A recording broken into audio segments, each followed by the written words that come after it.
यापूर्वी सगळ्यांना पदं दिलेली आहेत, परंतु ज्या वेळेला पदं वाटप केली त्यावेळेला जे उपस्थित नव्हते आणि नवीन पॅनल पद्धतीप्रमाणे त्यात जी वाढ झालेली आहे त्याप्रमाणे पदं वाटप आज कल्याण पूर्व विभागामध्ये करण्यात आलेली आहे। त्यामध्ये शिवसेनेचे पदाधिकारी, महिला आघाडीचे पदाधिकारी, जवळजवळ 700 पदाधिकाऱ्यांना पत्र वाटप करण्यात आले।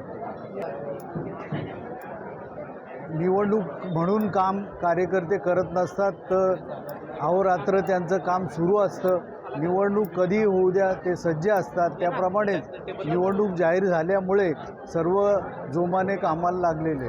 निश्चितपणे मागच्या वेळेला होत्या त्यापेक्षा जास्त सीट निवडून येतील। डॉक्टर श्रीकांतजी शिंदे खासदार यांच्या माध्यमातून त्यांच्या मार्गदर्शनाप्रमाणे अनेक सुधारणा झालेल्या आहेत आणि अनेक जुन्या ज्या मागण्या होत्या त्या प्रगतीपथावर आहेत। त्यामुळे निश्चितपणे लोकांना विकास हवा, कल्याण पूर्वचा विकास व्हावा, म्हणून निश्चितपणे शिवसेनेला यश मिळणार आहे।